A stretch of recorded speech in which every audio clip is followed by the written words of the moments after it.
bem-vindo ao nosso trabalho de português. O trabalho será apresentado em tópicos. Cada membro do grupo irá apresentar uma parte da nossa pesquisa. Tenha um bom vídeo. Indígenas no Brasil. A demarcação de terras indígenas no Brasil é um processo bastante complexo, afinal, vários interesses distintos estão em jogo. Temos na esfera política, por exemplo, grupos favoráveis aos direitos de posse dos povos nativos brasileiros e grupos contrários ao fato de 13% do território nacional estarem reservados a povos indígenas. Hoje em dia, no Brasil, existem 724 unidades de terras indígenas. Dentro desse número, 487 já foram reservadas pela União ou doadas por terceiros. Desde a colonização do Brasil, os povos nativos sofreram um tipo de longo processo de extermínio. A população indígena de mais de 3 milhões em 1500 foi reduzida para 70 mil no ano de 1950. Foi somente no século XX que o país começou a dar atenção para essa população. Hoje em dia, a FUNAI é a responsável pelo estudo que antecede a demarcação e regularização de terras indígenas.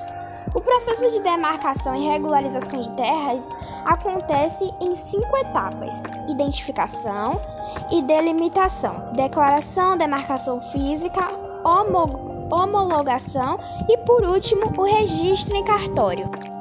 A demarcação de terras indígenas garante os direitos dos indígenas, que estabelece os limites de suas terras para garantir sua identidade. Essa lei foi construída pela Constituição Federal de 1988, junto com o Estatuto do Índio, legislação específica. A demarcação de indígenas é a competência da Fundação Nacional do Índio, FUNAI. A demarcação das terras indígenas é importante porque estabelece limites físicos das terras pertencentes aos indígenas, proteger as terras de possíveis invasões e ocupações por parte dos índios e garantir a segurança dos limites é uma forma de preservar a identidade, o modo de vida, as tradições e a cultura dos índios. Segundo o FUNAI, a demarcação também contribui para diminuir os conflitos pela posse de terras. Possibilita que os estados e municípios consigam atender às especificidades dos povos indígenas por meio de políticas específicas, proporcionando que eles, dessa forma, também tenham maior controle estadual nas áreas vulneráveis e áreas de difícil acesso. O que mais prejudicou o território indígena foi as queimadas e os desmatamentos.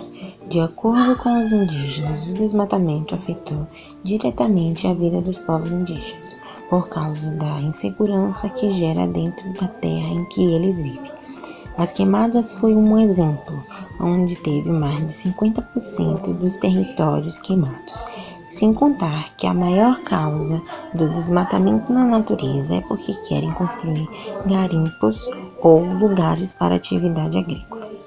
A maior parte das empresas, com seus agronegócios, destrói os territórios para construir mais empresas.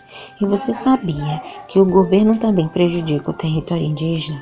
Pois eles falam que os indígenas já têm espaço suficiente e que não precisa de mais para sobreviver. Como os desmatamentos prejudicam os territórios indígenas?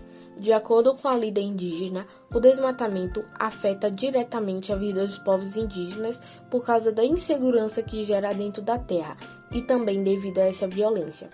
Se não há proteção dessas terras, é preciso dar condições necessárias para que os próprios indígenas possam fazer o monitoramento das áreas desmatadas, diz Guajajara. A causa do desmatamento nas áreas indígenas é a invasão e a extração ilegal das áreas.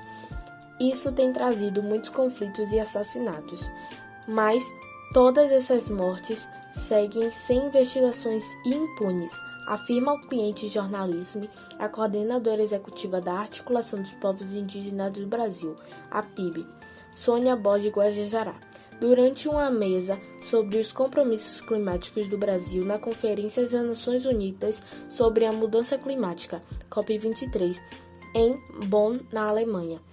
De acordo com os dados divulgados pelo Observatório do Clima, no ano passado o Brasil atingiu seu maior pico de carbono desde 2008. O enfraquecimento das políticas climáticas por parte da conservadora bancada ruralista tem sido um dos influenciadores dessa situação. O grileiro é um proprietário privado que se aposta de terras devolutas ou terras de terceiro, desmatando a área, derrubando floresta para transferências em pasto ocupado assim o território, para depois solicitar o título da terra, através de falsa documentação. A Amazônia concentra 93% dos garimpos no Brasil. Essa expansão dos garimpos é maior em território e em unidades de conservação. De 2010 a 2020, a área ocupada pelo garimpo dentro das terras indígenas cresceu 493%, mas um texto de conservar o crescer foi de 30%. A maior área de garimpo em terras indígenas está no território Faiapó, 17.602 hectares. Espero que tenham gostado da nossa pesquisa. Até a próxima!